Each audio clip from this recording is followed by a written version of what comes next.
Muito bem, boa noite a todos. Estamos aqui de volta para mais uma aula no nosso canal do Grupo de Estudos Amigos de Cristo Rei. Boa noite a todo mundo que está chegando aí. E boa noite ao nosso querido professor Saulo Boechat. Boa noite a todos, boa noite, Igor. Boa noite. Sejam bem-vindos a essa aula. Espero que vocês possam gostar bastante e aproveitar bastante aí desse início de, quem sabe, aí uma série, né, sobre a história da igreja. Seria muito bom mesmo. E os avisos de praxe, né, pessoal, se inscreve aí no canal nosso, para a gente continuar, né, para a gente poder continuar bem o nosso trabalho aqui. Divulgue com os seus amigos, parentes, todo mundo aí que você sabe que vai gostar desse assunto. E vamos lá, né? O Saulo, ele é professor de História, tá certo? Sim. Ele é professor de História, né, em instituições de ensino, e ele vai falar com a gente hoje especificamente sobre a história da igreja, que é um assunto de vital importância não só para quem já é católico, como também para nossos amigos protestantes, até porque tanto eu quanto o Saulo éramos protestantes e a gente se converteu em muito por causa do conhecimento de história da igreja. Né? Eu costumo falar que tá dando para ouvir notificação de WhatsApp aí? Não, né? Não. Tá aqui, tá tudo bem.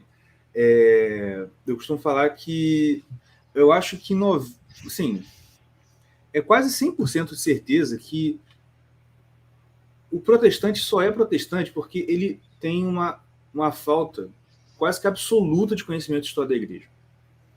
Né? A impressão que você cresce quando você cresce no meio evangélico é de que você teve a igreja começou, foi até, vamos lá, até os Atos não, né?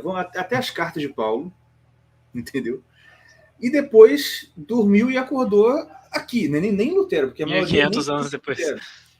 Não, mas a maioria, eu acho que a maioria nem tá nem aí para Lutero. Assim, demorou uns 2 mil anos para acordar, porque ele só pensa na igreja dele hoje, entendeu? Exatamente. Não tem aquela questão... Essa é a primeira coisa que eu gostaria de começar falando. Somos católicos. Né? E ser católico não é simplesmente um título, não é simplesmente uma coisa assim que a gente exibe no perfil. Não é isso. Ser católico faz parte da nossa identidade, faz parte do nosso eu. Então, ser católico, né, é também conhecer a história da igreja, porque você faz parte da igreja. Exato. Quando a gente chega para alguém e pergunta assim, quem é você? A pessoa conta a história dela, certo? A pessoa vai dizer, eu sou o fulano que fez isso, isso e isso. Eu sou tal coisa. Você vai contar a história de quem você é. Então, se você é católico, como assim você não sabe contar a história da sua igreja? Pois é. Como assim você não sabe a história da sua fé? Então, faz parte de você. Isso não é uma coisa que, aquilo ali é só para alguns, aquilo ali é para o professor de história. Não, isso é para você. Exatamente. Você é católico, você tem que saber. Exatamente. Então, a primeira coisa, antes de estudar a história da igreja, é saber que a história da igreja é a minha história. Eu faço parte dela. Imagine o seguinte, né? Um pouquinho de introdução à história antes de entrar propriamente dito na história da igreja. Quem criou o tempo? Não foi Deus? Deus criou o tempo. Deus criou o tempo. E a história é o quê? É o estudo, é a ciência que estuda a ação do homem no tempo. Então é o estudo de uma criação divina. A história é como se fosse um livro que Deus escreve e ele vai, né, ditando ali os acontecimentos daquele livro, mas nós personagens somos livres, né? Nós podemos seguir essa linha do autor ou não. Nós podemos ser protagonistas, né, que seria a santidade, os santos são os protagonistas da história, ou não. Podemos ser meros coadjuvantes. E podemos ser aquele pessoal que é personagem, né, é o NPC da história. Ele não tá ligado que ele tá numa história, entendeu? E o católico não pode ser isso. Você é chamado a ser protagonista. Exatamente. Você é chamado a ser consciente, você é membro da igreja, você é parte da história dela. Nós podemos ser santos de altar. Isso é uma coisa que tem que estar na mentalidade do católico comum, porque essa é a vocação comum da igreja. Então, desconhecer a história, desconhecer a história da Igreja Católica, é desconhecer a própria fé. É desconhecer quem é você. É também porta de entrada para você cair facilmente em diversos erros. Vamos lá. Muitas das pessoas que no passado deixaram de ser católicas e mudaram de religião, em grande parte é por desconhecer a história da igreja. Em grande parte é por desconhecer a fé. Em grande parte é por isso. Então, saber o que é a história da igreja, como é a história da igreja, é saber quem nós somos, é poder dar testemunho disso e é poder também ter uma força, ter uma base para você não se desviar tão facilmente. E aí, um conselho que eu dou, né, que é o seguinte: a igreja é uma família e você é uma família. Né? Você, Igor, tem seus filhos, eu tenho a minha filha. Né? Você que está assistindo, você tem uma família, chama seus filhos para assistir. Coloca eles aqui para aprender. Porque isso aqui não vai ser ensinado na escola. Você não vai aprender isso na escola e provavelmente você também não tem tanto desse conhecimento para passar para o seu filho. E é uma coisa necessária. Quanto mais cedo ele aprender, mais difícil é ele errar o caminho. Mais difícil é alguém chegar e desviar ele. Então, coloca o seu filho para conhecer. Inclusive, isso que é uma coisa importante falar. Muita gente pode falar, tudo bem, mas eu não tenho conhecimento que você tem, porque você é professor de história, você estuda isso há muito tempo, etc e tal. Só que, hoje em dia, a gente tem uma coisa que, apesar de ser usado na maioria das vezes para um mal muito grande, é uma bênção tremenda, que é a internet. A internet. Que você pode ligar, cara, tipo assim, você tem muita chance de achar um conteúdo muito bom, como esse que está sendo feito agora. Né? Então, exato. assim... Olha, a questão é a seguinte, o seu filho, a sua filha, ele já está na internet. Ele já está lá. E o que ele está vendo?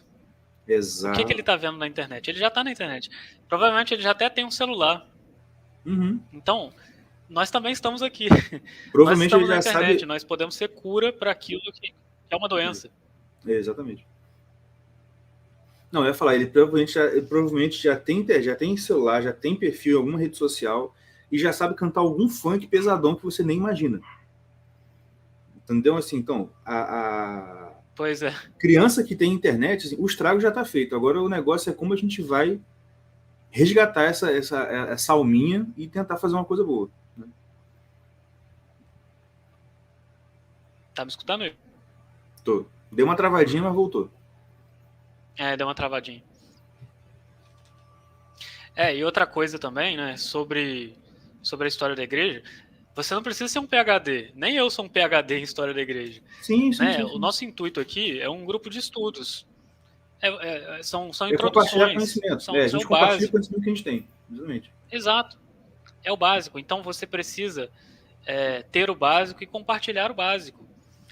Olha, é inadmissível ter mentiras, ter erros sobre a igreja que tem 3 séculos e você não sabe responder ainda.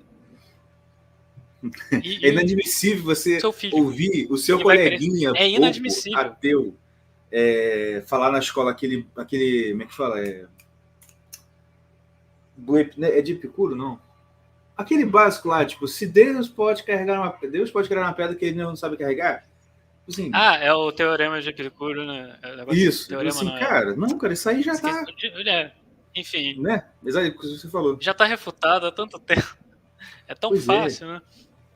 Sim. Então, assuma um compromisso que é o seguinte: saber o básico. Isso aqui a gente pode fazer. Não dá para te explicar tudo, não dá para montar um curso mega, né, grande, gigante, assim, com lives no YouTube, mas dá para você saber o básico. Sim. Você que é católico, você que tem uma família católica, assuma essa identidade católica. A igreja, ela é universal, você faz parte de uma espécie de identidade nacional, qualquer lugar que você esteja no mundo. Você tem que saber a história. Assim como, por exemplo, você saber a história do Brasil te faz mais brasileiro, você saber a história da igreja te faz mais católico. Sim. Então você quer que o seu filho, por exemplo, seja mais católico, ensine ele esse caminho. Né? Então, você não sabe? Eu não tenho tempo. Procure pessoas que façam isso. Né? Eu, graças a Deus, estou começando a trabalhar essa parte online, então Por exemplo, se você tem seu filho, se você quer ter essa educação para ele, se você quer alguém que consiga, né, que tenha tempo, que trabalhe com isso, que tenha prática nisso, que também é importante, pode entrar em contato comigo no Instagram, Saulo Boixá, que eu vou estar te atendendo também. E aí, pessoal, será uma honra para mim ajudá-los nisso, porque, assim como o Igor disse, né, a história da igreja nos resgatou. E muitas vezes nós somos católicos e não sabemos a história da igreja. E pode resgatar a sua fé também, mesmo você já sendo católico. Exatamente. Então, bom, podemos começar agora, hein? De verdade mesmo.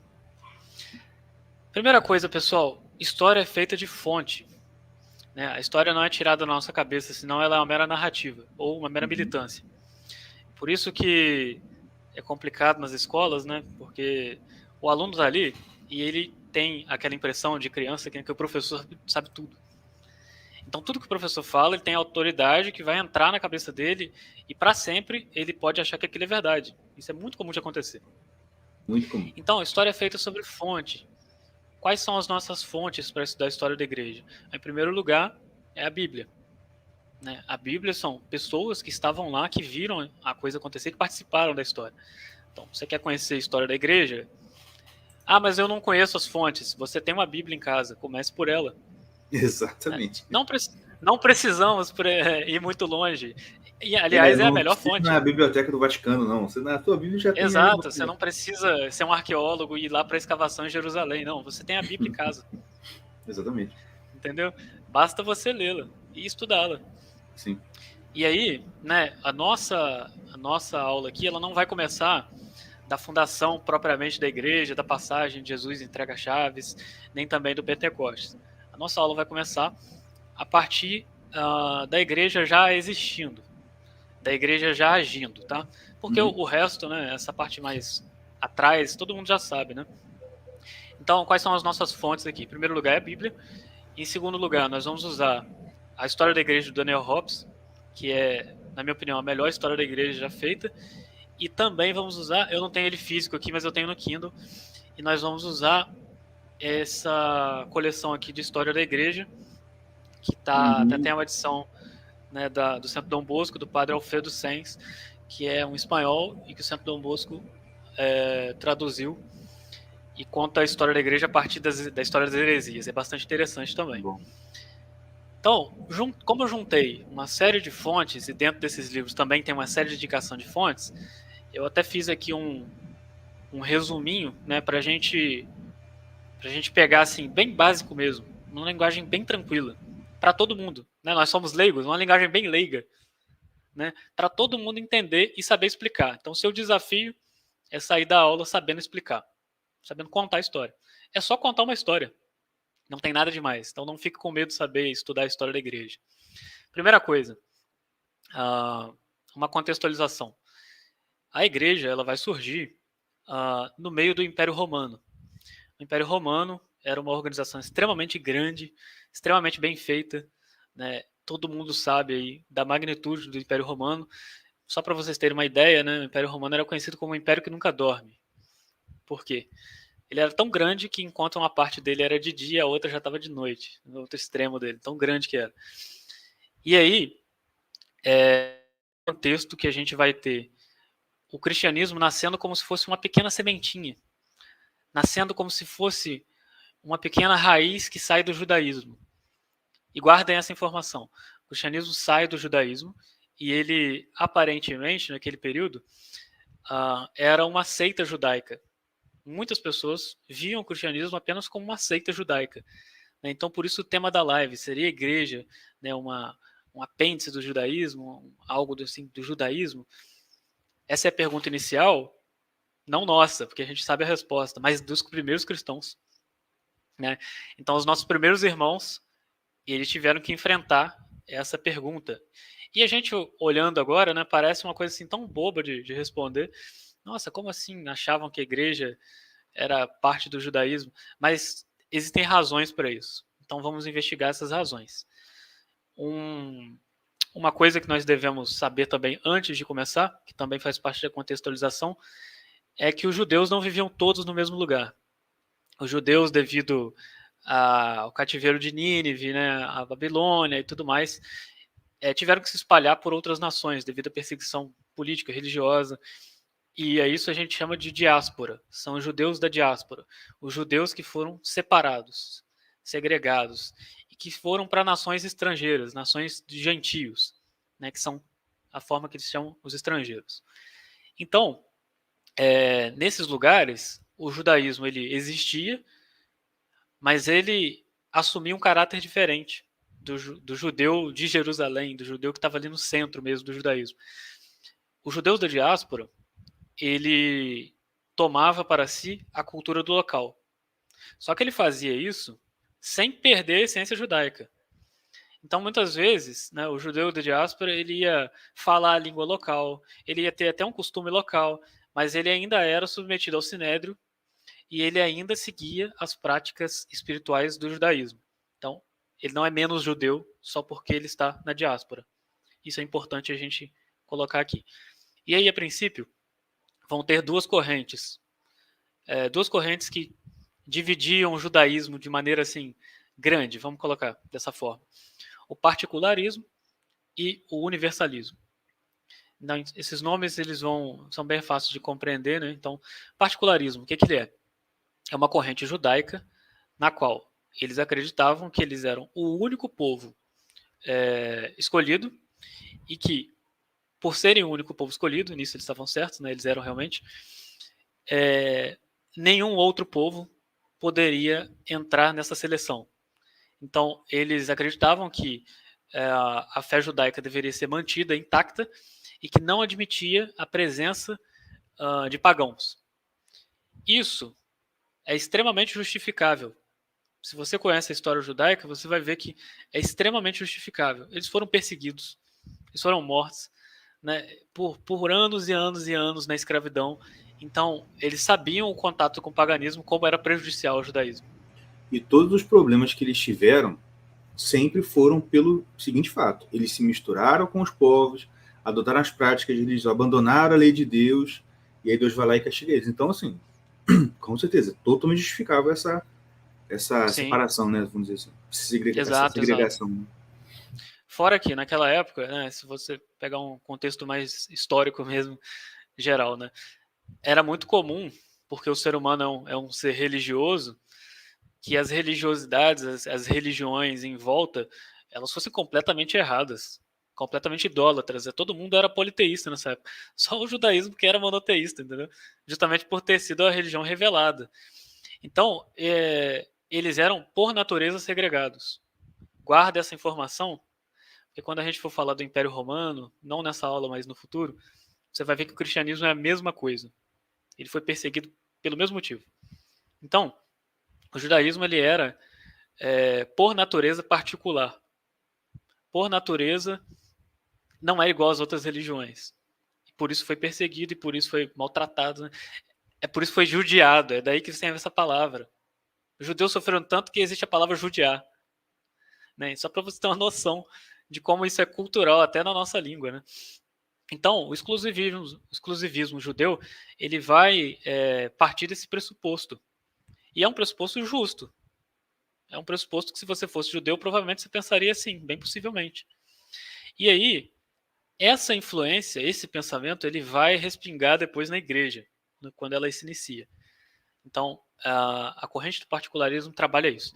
Já a corrente do universalismo, ela é um pouquinho mais interessante, porque ela admitia, ela acolhia os homens de boa vontade. Ela reconhecia o seguinte: olha, o judaísmo é a religião verdadeira, o judaísmo é a religião revelada, e exatamente porque ela é a religião revelada, exatamente porque ela é verdadeira, que outras pessoas têm que participar disso. Exatamente porque Deus quis assim, né, que assim revelar, que as outras pessoas têm que ter acesso a isso também. E esse universalismo, ele também era muito bem justificado, inclusive nas escrituras. Né? Vai ter aquelas passagens da promessa feita a Abraão: em ti serão abençoadas todas as nações da terra. Olha, eles não liam isso e pulavam, não. Eles não ouviam isso na pregação e... é só uma mensagem, não, é só um símbolo, não. Né? Isso vai acontecer só muitos anos depois com o protestantismo. Então, não é aquela coisa assim que você vai ouvir e pular, não. Isso tinha importância fundamental para eles. Né? Também uma coisa que tocava muito é a história, por exemplo, de Jonas aos ninivitas. Né? Gente, essa história ela é mais chocante do que parece, porque lá em Nínive, Nínive era um sinônimo de perversidade.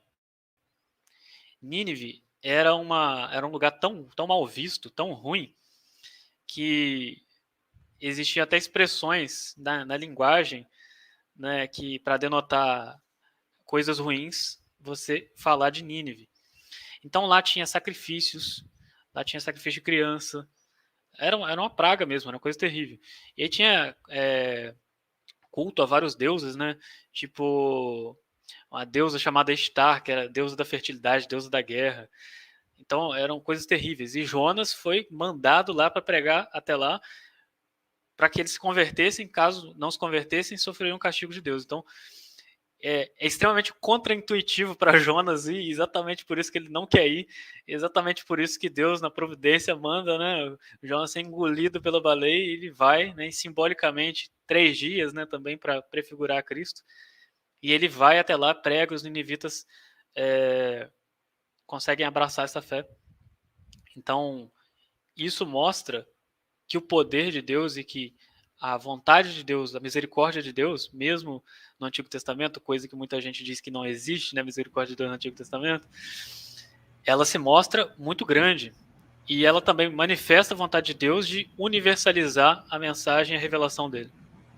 Tanto que é tão verdade a misericórdia de Deus no Velho Testamento, e que eles tinham ciência disso, que Jonas não quer ir para Nínive.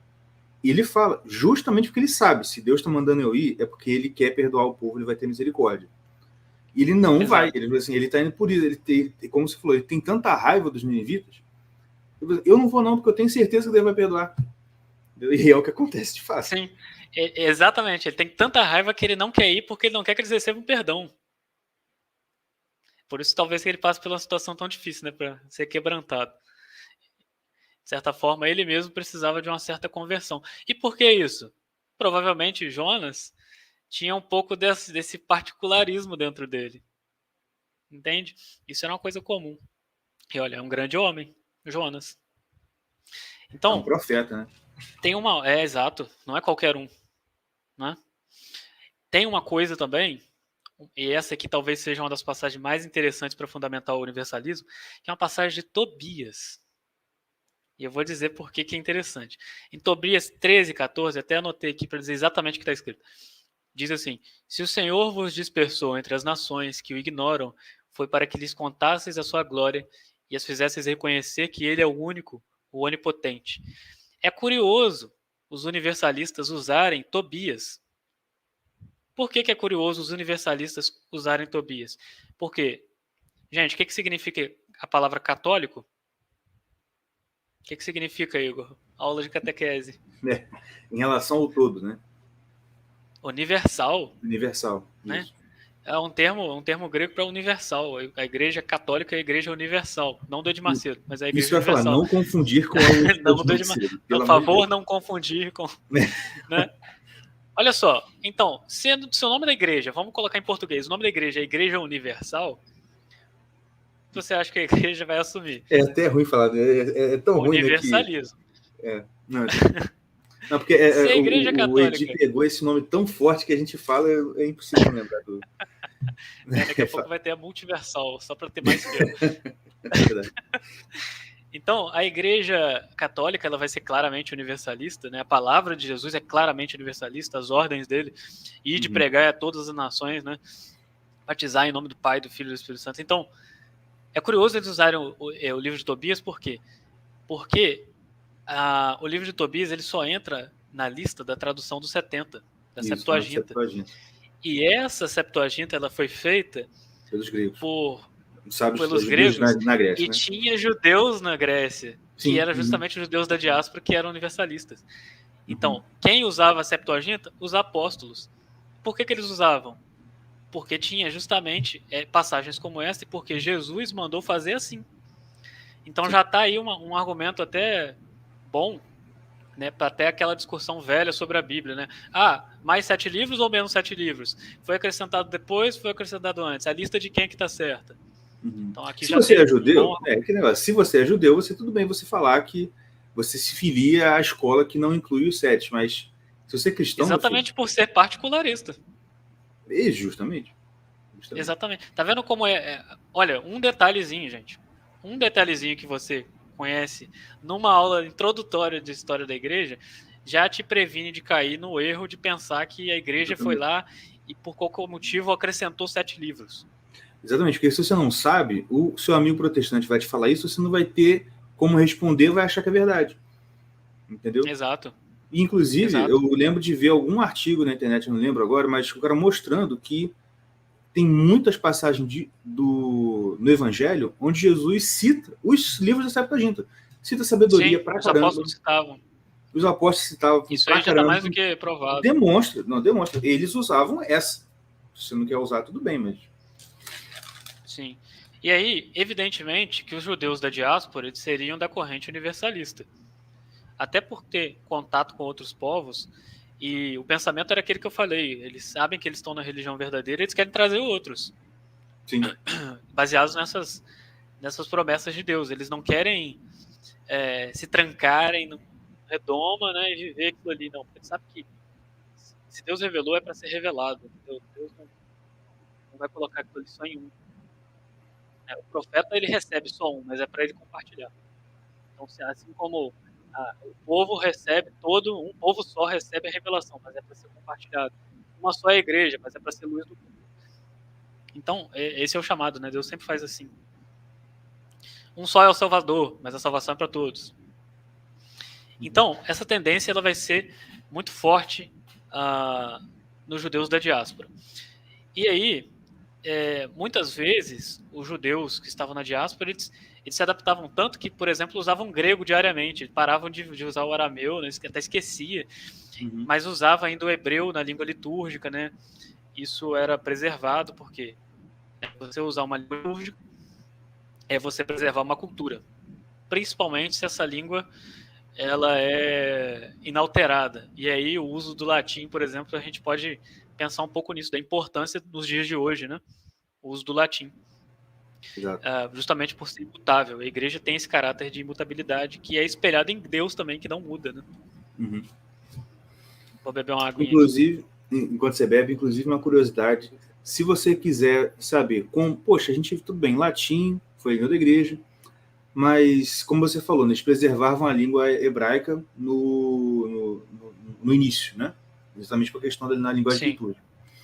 E se você quiser saber como que seria uma missa numa língua parecida com a língua hebraica, você pode procurar uma igreja maronita, né, que é uma das igrejas orientais que se vieram para a união com a igreja católica. Eles usam o sírio e, em muitas partes, o aramaico. É muito engraçado. Um dia eu estava em Belo Horizonte e eu sabia que a administração ela celebrava a missa numa certa paróquia lá. Só que na hora que eu fui não era, né, eu não vou dizer, é só em algumas horas. Eu acabei vendo a missa e era uma igreja maronita. E eu tomei um susto, porque quando começou a missa, o cara falou um negócio parecido com Salam Aleikum, Salam de paz, né? Que era aramaico, eu tomei um susto. Aí depois eu entendi que eu li, tava assim, do lado da gente uma senhorinha cantando, uma senhorinha bem velhinha, assim, cantando bem altas músicas em aramaico. Eu olhei o papelzinho dela, tava escrito daquelas letras, falei assim, caramba. Aí que eu me liguei, falei assim, que legal. Tá. Não, foi muito legal, muito legal. Nossa, que experiência, hein? Foi. Eu tenho vontade de ir também. Quem sabe um dia. Se um dia você estiver lá por BH, passa lá na igreja Nossa Senhora do Líbano. Com certeza. Então, seguindo aí sobre essa tendência universalista, né? Obviamente a gente vai falar mais sobre ela. Uhum. O Igor já até falou, né, sobre a Grécia e tal. E aí existe na história da Grécia um período, né, que é o último período assim da história, vamos dizer, clássica da Grécia, dos grandes períodos gregos, que é o helenismo, na história helenística. E a Grécia, no período helenístico, ela vai ter uma mistura, uma coisa bastante interessante, que é a cultura grega, né, misturada com a cultura oriental. Isso acontece por quê? Pouco tempo antes, né, contextualizando, a Grécia, devido a invasões que aconteceram anteriormente, ela vai fazer algumas alianças internas, né? Porque lá eram cidades-estado, as cidades elas eram independentes umas das outras. E elas se unem para fazer um negócio chamado Liga de Delos, ó, que é a liga feita por Atenas, né? Com as outras cidades. E depois vem a Esparta, que não quer o controle não quer que Atenas controle a Grécia, né? E faz a Liga do Peloponeso. E essas duas ligas elas entram em conflito e dá origem à Guerra do Peloponeso. A Guerra do Peloponeso, ela é uma guerra de gregos contra gregos, portanto é uma crise interna. E é mais ou menos nesse momento, né, logo assim, mais ou menos até após o final da Guerra do Peloponeso, que obviamente Esparta ganhou, né, por isso recebe o nome de Guerra do Peloponeso, que vai ter a invasão pela Macedônia, né, por um cara chamado, né, Alexandre o Grande, né, e, Filipe II, na verdade. Mas aí logo em seguida entra o filho dele, que é Alexandre o Grande, né, Alexandre Magno. E ele vai ser, assim, ele vai se encantar pela cultura grega, né? Ele vai ver, porque ele era um cara que ele não chegava no lugar e invadia. Ele chegava no lugar e falava assim: olha só, o meu império é gigantesco, e se você não fizer parte do meu império aqui, não tem como você ganhar. Mas se você adentrar o meu império, você só vai ter benefícios, entendeu? Você vai fazer parte do império, o maior império que existe. Então as pessoas entravam, e para muitas civilizações era até uma honra, né? Os caras ficavam doidos para ser conquistado pelo Alexandre o Grande. Porque ele preservava quem estava no poder no seu cargo, ele preservava a cultura local. Isso é uma coisa que vai entrar no modus operandi dos romanos e também dos católicos.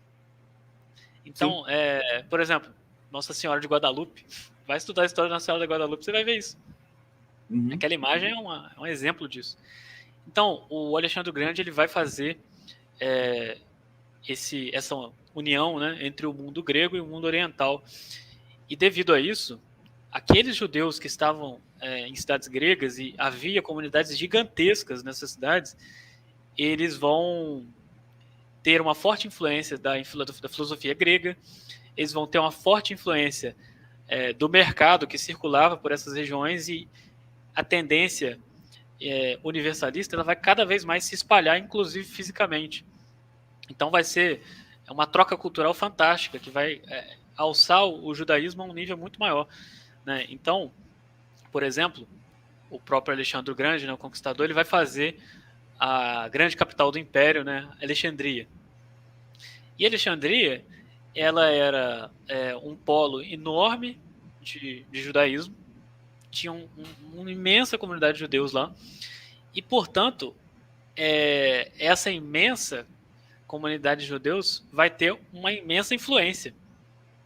Alguns desses judeus são até mesmo famosos, né, tipo Philon, que é um contemporâneo de Cristo, né, ele judeu, ele usava as escrituras para fundamentar a filosofia, coisa que prefigura coisas que os cristãos vão fazer mais tarde, né, como São Tomás, como Santo Agostinho. Exatamente. Pegar a filosofia grega e fundamentar, ou explicar, ou usar os termos, a lógica grega para explicar coisas da nossa fé. E fica fantástico essa mistura, né? Então, inclusive nesse local, né, Alexandria, que vai ter a tradução dos 70, que vai fazer a Septuaginta. E por que traduz para o grego? Porque o grego era o inglês da época. Então você quer que seja conhecido, por isso vai ser em grego. Por isso o Novo Testamento é em grego. Uhum. Porque eles queriam mesmo que fosse conhecido. Isso manifesta forte essa lista. Então, diferente do que a gente pensa muitas vezes, né, que o judeu ele vive o judaísmo e pronto. Não, tem duas correntes. E a igreja vai herdar inicialmente as duas, mas ela vai tender mais para um lado. Obviamente, porque Cristo manda, né? Sim. Pregar a todos os povos. E aí eu tenho até eu trouxe aqui um mapinha. Eu acho que vai aparecer invertido para vocês, mas vai dar para ver mesmo assim. Deixa eu ver se eu consigo colocar aqui de uma forma que fique visível. Temos um mapa aqui, né? Esse é o mapa do Mar Mediterrâneo. Aqui a gente tem, deixa eu ver, estou invertido aqui, peraí. Aqui a gente tem a Itália, né? E a Alexandria vai ser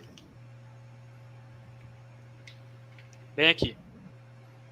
Uhum. Essa parte aqui, ela tem contato norte da África, ela tem contato com a Europa, ela tem contato com o Oriente. Então perceba, ela forma aqui, né, um polo central, é um centralizador. Ela vai fazer parte aqui, ó, perto do Egito, perto de Jerusalém, perto da própria Macedônia, perto da Grécia. Então tem muita coisa aqui, né, que vai circular. Nessa época havia uma grande circulação de produtos, havia um mercado muito intenso por essa região. O mar Mediterrâneo ele sempre foi muito disputado economicamente. Então, devido a isso também, a cultura helênica, né, vai beneficiar o judaísmo e, por sua vez, mais tarde, vai beneficiar o cristianismo. Então é importante você saber disso. E aí, dentro dessa corrente universalista, haviam as pessoas que eram admitidas como judeu. Ele era judeu de raça? Não, evidentemente não. Ele era judeu admitido. E tem um nome próprio para isso, que eram os prosélitos, né? Então, tem até uma passagem que Jesus fala assim: ai de vós, escribas e fariseus hipócritas, porque saís a fazer proselitismos no mar, e depois de ter desfeito, fazem 2 vezes mais digno do inferno a alma daqueles que fizeram os proselitismos. Tipo assim, você é judeu, você sai para pregar, mas você é tão hipócrita que a sua pregação faz o cara que ouviu 2 vezes mais digno do inferno. Por que eu tô falando isso? Porque todo judeu era assim? Não, evidentemente não. Mas isso é uma passagem que prova que havia pregação judaica para outros povos. Claro. Que prova que o proselitismo era feito. E aí os adeptos gentios do judaísmo poderiam aderir à fé, de certa forma, parcialmente, ou eles poderiam aderir à fé, assim, entre aspas, né, porque não nasceram judeus, por inteiro. E aí tinha, por exemplo, os prosélitos da porta. Por que eles são chamados assim? Porque no templo de Salomão, né, eles podiam passar apenas do primeiro átrio. Então, prosélitos da porta, eles ficavam na porta. É tipo os catecúmenos na missa, né, que só podiam ir antes do credo. Isso, a primeira parte da missa dos catecúmenos. É tipo isso. Então, eles conheciam. Quem era o prosélito da porta? É o cara que conhecia Deus, que observava o sábado, que contribuía com o sustento do templo, frequentava sinagogas e era considerado um judeu de segunda categoria. Né? Tinha uma espécie de conotação assim, ele era de segunda categoria, porque ele não aderiu à coisa que propriamente firmava a aliança, que é a circuncisão. E esse é o segundo tipo de judeu, o prosélito da justiça. Esse cara, ele aderia tudo que o prosélito da porta aderia, mas ele aderia mais, ele ia mais radicalmente, ele aceitava o Pentateuco, ele aceitava fazer a circuncisão, e assim entrava na aliança. Como se fosse o batismo deles. Sim. Então ele entrava na aliança e se tornava judeu de direito, né? Então esses prosélitos, eles eram importantes porque eles também aparecem na Bíblia, né? Por exemplo, o centurião que fala com Jesus,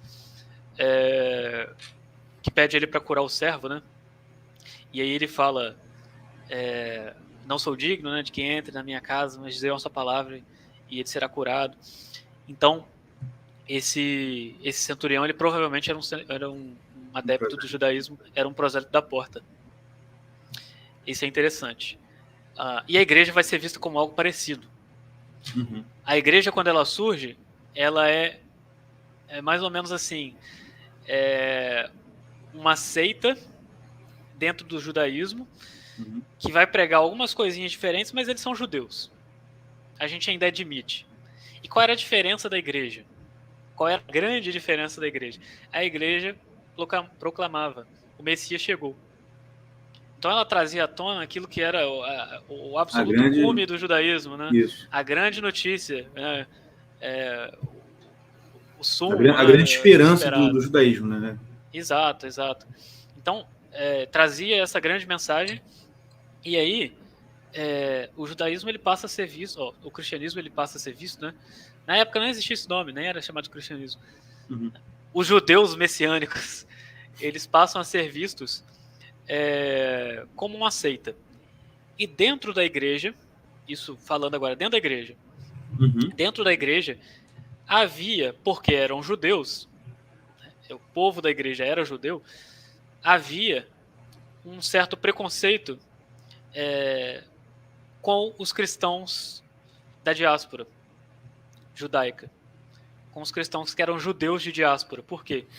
Esse preconceito ele existia como se fosse com o prosélito da porta. O cristão da diáspora ele era visto como um judeu de segunda categoria, de certa forma, e, portanto, um cristão de segunda categoria. E essa crise existiu na igreja. Essa crise ela foi tão forte na igreja que eu até peguei na Bíblia aqui, em Atos 6, versículo 1, diz assim, que é sobre a escolha de Estevão e os 7. Naqueles dias, aumentando o número dos discípulos, os fiéis de língua grega começaram a se queixar dos fiéis de língua hebraica. Os de língua grega diziam que suas viúvas eram deixadas de lado no atendimento diário. Então os 12 reuniram a multidão dos discípulos e disseram: não está certo que abandonemos a pregação da palavra de Deus para servirmos às mesas. Portanto, irmãos, escolhei entre vós 7 homens de boa reputação, cheios do espírito e de sabedoria, para que lhes confirmemos essa tarefa. Deste modo, nós poderemos dedicar-nos inteiramente à oração e ao serviço da palavra. A proposta agradou toda a multidão, e escolheram então Estevão, homem cheio de fé e do Espírito Santo, e também, presta atenção nos nomes, Filipe, Prócoro, Nicanor, Tímon, Pármenas, Nicolau de Antioquia, um prosélito, está escrito na Bíblia, Nicolau de Antioquia, um prosélito. Eles foram apresentados aos apóstolos que oraram e impuseram as mãos sobre eles. Gente, são todos gregos. Olha os nomes. Stefanos, Nicolaus. Todos gregos. Né? Ninguém entendia nada que eles falavam. Parece que até que eles estavam falando. Não tinha nenhum João, não tinha nenhum José. Nenhum. Né? Nenhum Saulo. Nenhum, né? Saul, nada.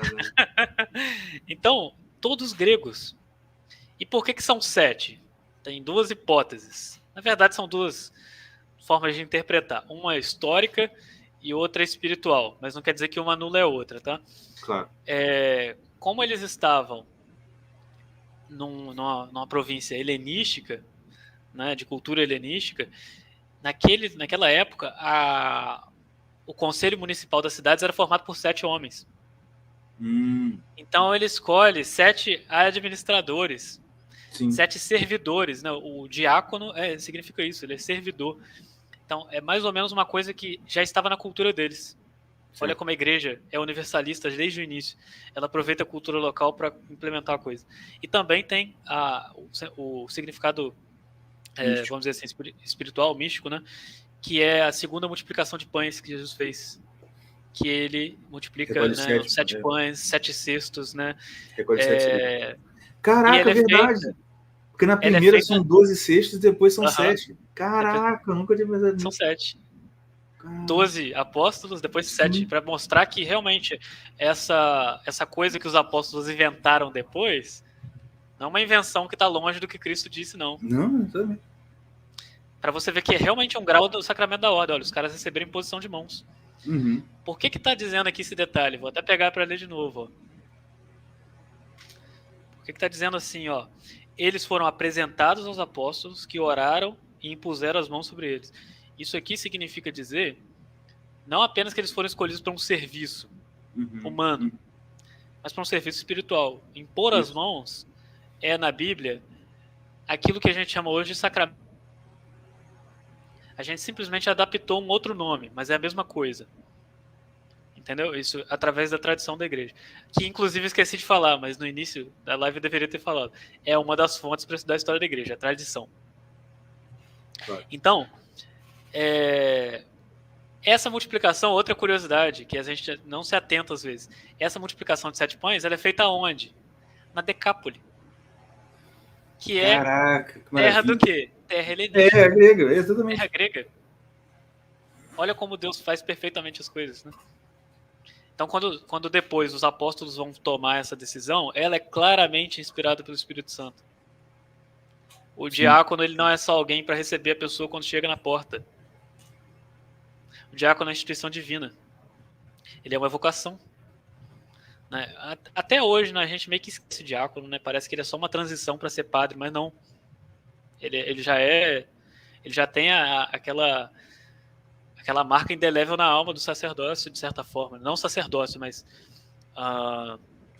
não sacerdócio propriamente dito, mas uma herança do sacerdócio, uma servidão própria daquele que é consagrado a Deus através da imposição de mãos, do sacramento da ordem. Então eles não eram só funcionários, eles não eram servidores. Eles tinham a bênção de Deus, a bênção apostólica.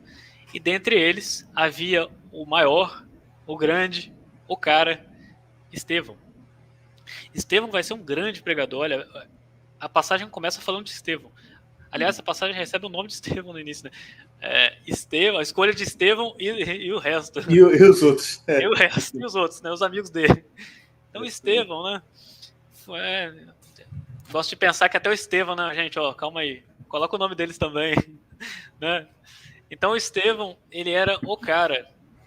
Ele vai ser como que uma força nova na igreja. Porque se você pegar os apóstolos, todos eles eram judeus, vamos colocar assim, judeu raiz, entendeu? É o judeu raiz. Ele vai falar para judeu raiz. Mas os caras que vêm para a igreja depois, eles vão para cima dos gentios. O maior exemplo disso é São Paulo.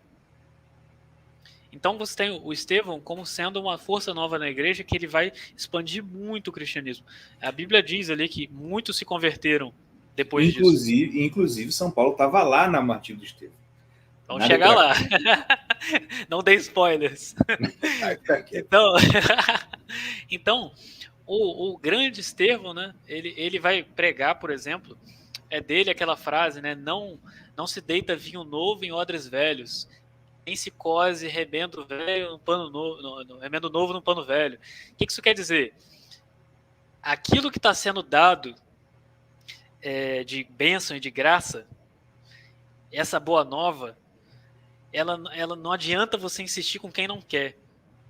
Não adianta você insistir com aquele povo ali que está rejeitando isso, que era o judeu, grande parte deles, né? Não todos, mas grande parte. Então, ele está dizendo o seguinte: nós temos que ir para o novo, nós temos que caminhar para aqueles que não ouviram falar ainda. Nós temos que seguir aquilo que Jesus falou. Ir em todas as direções, pregar a toda criatura, né? E de batizar. Então, o Estevão vai ser uma força muito grande, exatamente por isso que ele vai ser perseguido.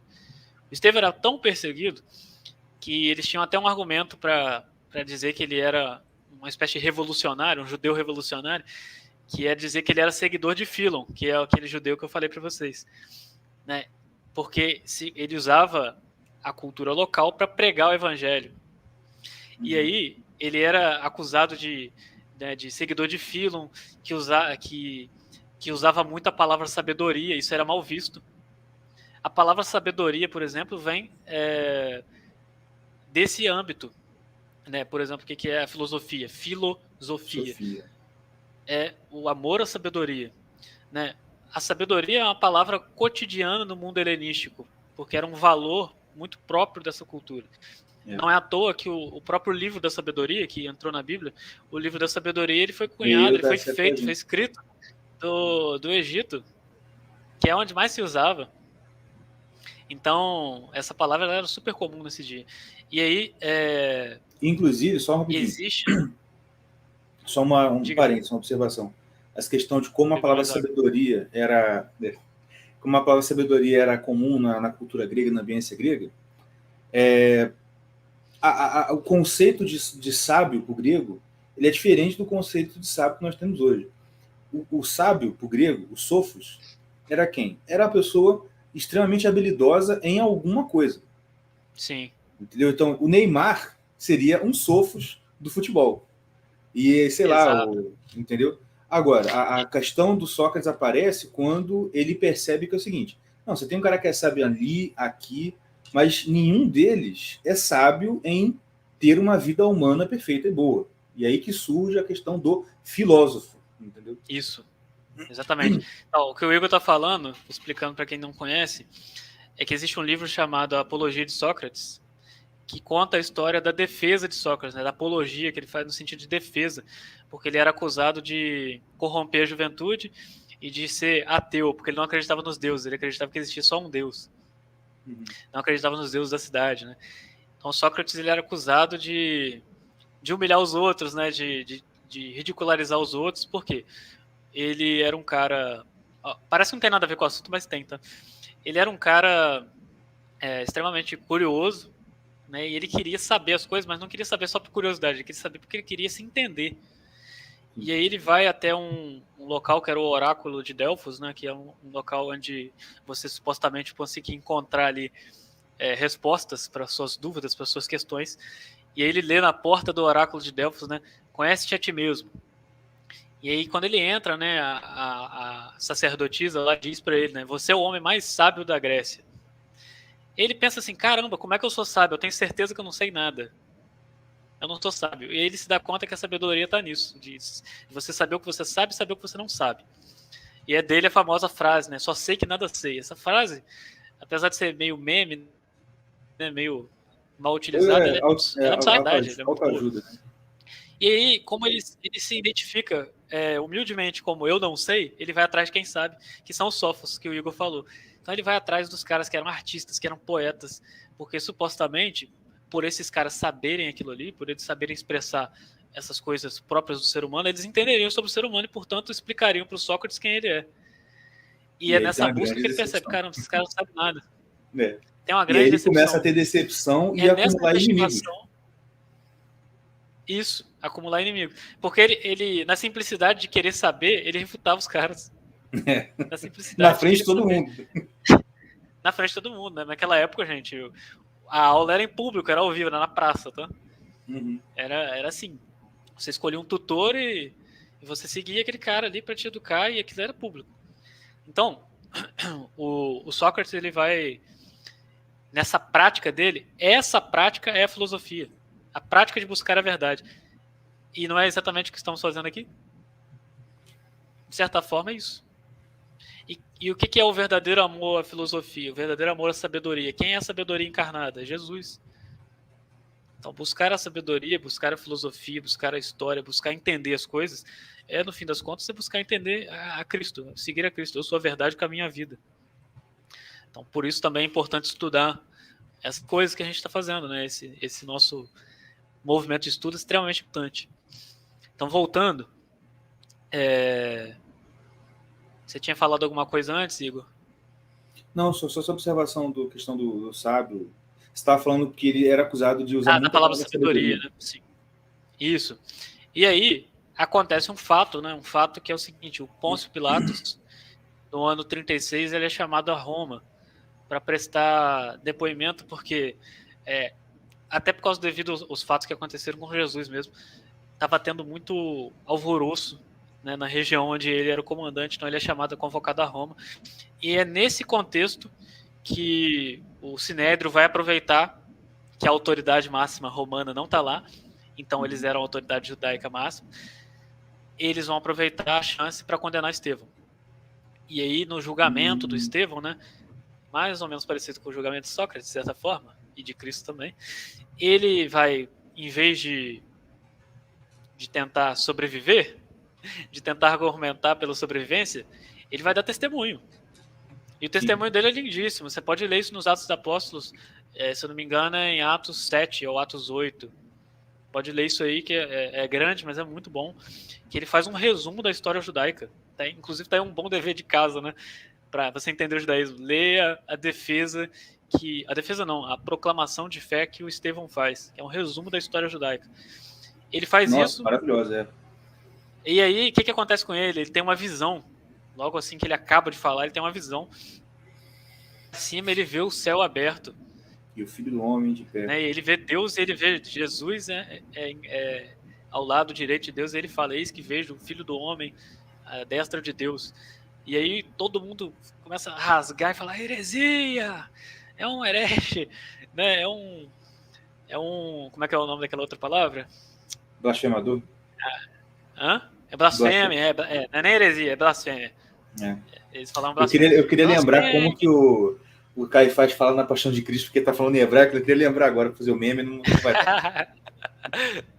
Que a barba eu já tenho, né? Muito específico, né? É verdade. Então ele vai e fala, né? Eles falam isso, heresia, e aí o que eles fazem com ele? Até para eles também não serem condenados. Detalhes da história. Arrastam ele para fora da cidade. Porque dentro da cidade vale a lei da cidade. Sim, que não é a lei judaica, a lei romana. Caraca. Arrastam ele para fora da cidade e apedrejam ele lá de fora da cidade. E aí, por aqui vai acabar a nossa aula, deixando o gancho para a próxima. Nesta cena que o Igor deu spoiler, nesta cena, neste acontecimento, estava lá um jovem, né? Um jovem chamado Saulo, não era eu. Um jovem chamado Saulo, no qual os caras que estavam apedrejando Estevão, eles deixavam o manto deles, né, nos pés desse Saulo, e ele estava lá com um sorriso irônico, assistindo aquilo e sendo condescendente, né? Sim. E aí o jovem Saulo de Tarso. E aí acaba, né, essa etapa aqui da primeira parte da história da igreja, porque depois que o próprio Saulo é chamado a ser Paulo, aí, rapaz, o negócio ele vai tomar um outro patamar, né? Mas aí já é matéria, já é discussão para uma outra aula, para um outro momento. Maravilha, maravilha. Muito bom mesmo. Gente, eu esqueci de falar, mas fica já um momento agora. Se vocês tiverem alguma pergunta, pode colocar aqui que a gente responde, na medida do possível, né? Se a gente souber, a gente responde. Inclusive, se vocês quiserem... se for um assunto... Não, esse assunto a gente vai falar na próxima, aí o Saulo vai falar. Mas se tiver alguma dúvida, vocês podem colocar. Inclusive durante a aula também. O Saulo, não sei se está vendo os comentários, mas eu vejo o chat. Eu tô vendo aqui. E... também tô na aba do chat privado, não vou ver nunca os comentários. Não, tranquilo. Tem um monte de aluno seu pelo jeito aqui. Eu zoando nos comentários aqui. E aí, mas assim, se tiver pergunta, eu vejo e guardo aqui para fazer para ele. Entendeu? Então, durante a aula, se vocês tiverem dúvidas, vocês podem ir colocando, né? Aí eu vejo como é que a gente faz. A gente responde na hora, deixa para responder depois, né? Mas a ideia é essa, é bom responder perguntas, porque isso vamos aguardar aí um pouquinho, dá norte para a aula, né? Mas é isso, gente, ó. Nossa, vocês zoaram muito, gente. O que é isso? Né?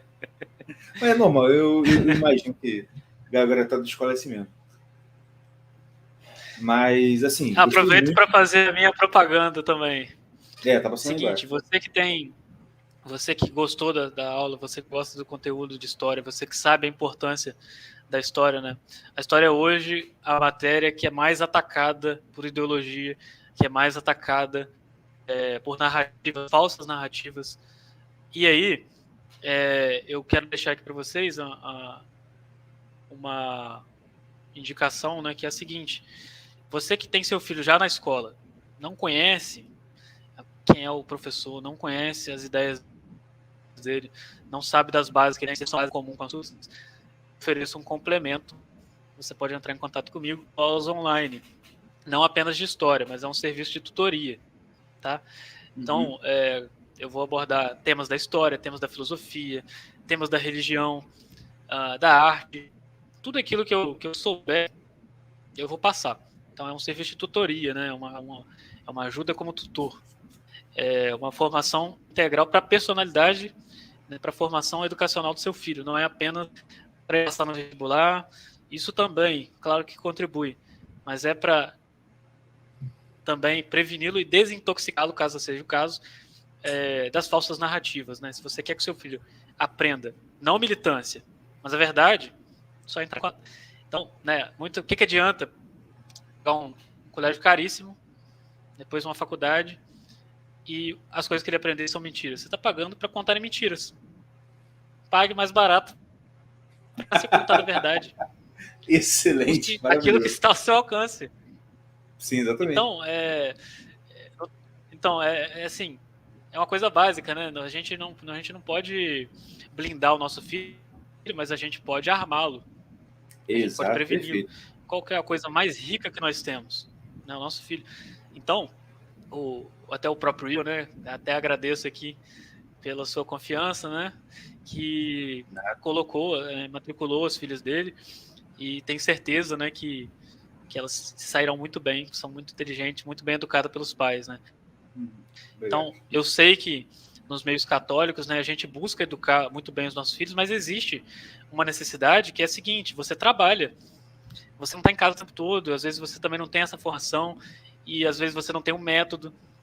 Então, existe o meio de você trazer esse serviço, é online, vai estar sob sua supervisão, você pode tirar dúvida, você pode entrar em contato, é adaptado à necessidade do seu filho. Então, pode entrar em contato comigo, que quem estiver na live e mandar lá o cupom Eu Estava na Live, vai Rapaz, receber, o homem é o fenômeno do marketing. vai receber 15% de desconto, tá bom? Maravilha, maravilha. Então, dito isso, vamos ver se tem perguntas. Então, tem aqui do... Deve ser aluno, com certeza. Maxon, Mickey, Diga música, cuscuz, paraibano, bom demais. Saulo, o Alexandre o Grande destruiu a Babilônia? Como é? Se o Alexandre o Grande destruiu a Babilônia. Deixa eu ver se eu acho a pergunta, que eu quero ver se tem foto. Tá na tela, tá na tela. Ah, sim. Ah, tá. Nossa, eu tava olhando. Que é high-tech, rapaz. É muito bom. Saulo Alexandre Grande destruiu a Babilônia. Olha, uma coisa é você dizer assim, o Alexandre o Grande, onde ele chegava, ele conquistava, como eu disse, na lábia, né? Mas, gente, teve batalhas, tá? A coisa não era assim tão...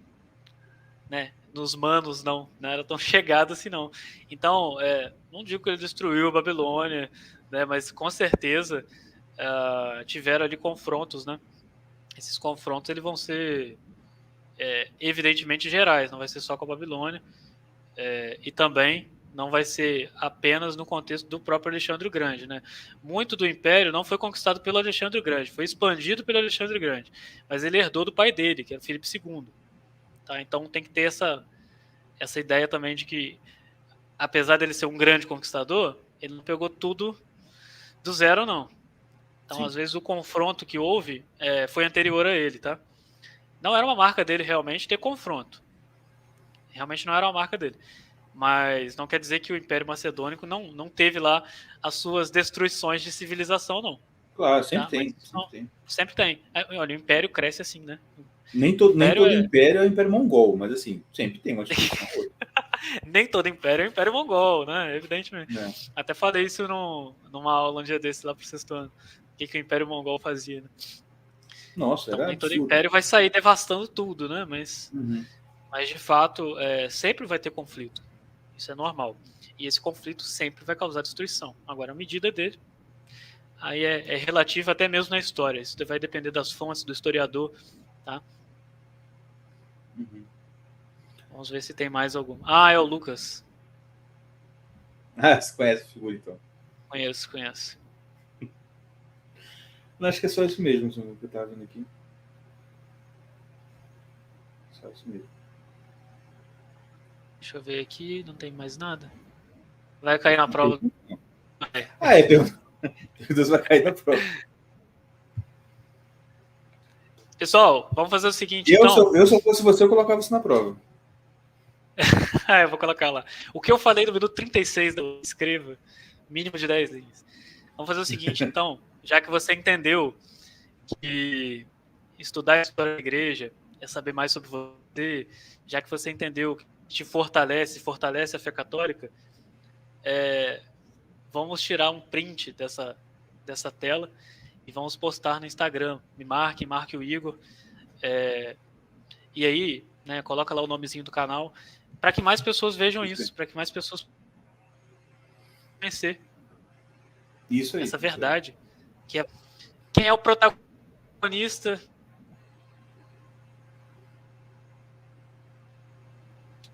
Deu uma travada aí, Saulo. Igreja agora. Deu uma travada. Quando você falou assim, quem é o protagonista, aí parou, deu uma parada. Quem é o protagonista da igreja agora? Somos nós que estamos aqui militando, né? Somos a igreja militante. Então, poxa, você não pode compartilhar um negocinho, né? Aí depois vai usar uma camisa que Deus Vult. Então vamos compartilhar a live, né? Marca a gente, segue nosso perfil, porque vai ter mais coisas. Tá? O meu perfil também, eu vou postar mais coisas sobre história, mais coisas sobre a fé, essas explicações. A live vai ficar salva para quem quer ver aí. Você pode depois mandar para alguém que você sabe que é de falsas narrativas, né? Mentiras sobre a igreja, mentiras sobre a fé, más compreensões. Então faça isso. É o mínimo que a gente pode fazer. Isso. Eu queria uma pergunta aqui. Como o rapaz falou, não tem a ver com a aula, mas eu acho que é bom. Sim, se você quiser responder, que eu respondo. Cleiton. Um pouquinho, Igor, repete. Nada a ver com a aula, mas... Não, aqui ele falou, não tem nada a ver com a aula, mas se você achar interessante falar sobre, a gente fala um pouquinho. Nada a ver com a aula, mas por que os protestantes não aceitam Nossa Senhora? Quer falar alguma coisa sobre?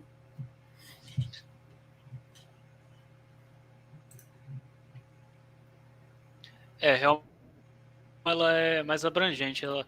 Eu poderia dar uma resposta simples, mas eu temo ser simplório. Então, por que não fazer uma live específica sobre isso? Bom, interessante. Eu estava pensando já há algum tempo, em fazer uma live ou escrever um texto sobre, mas falando sobre os 5 solas e falando sobre o tulip, né? Aqueles 5 pontos do calvinismo, que acho que é uma coisa boa para a gente abordar. Sim. E mostrar os problemas desses 5 pontos, né? Que um deles vai recair exatamente na hoje eu até vi um vídeo.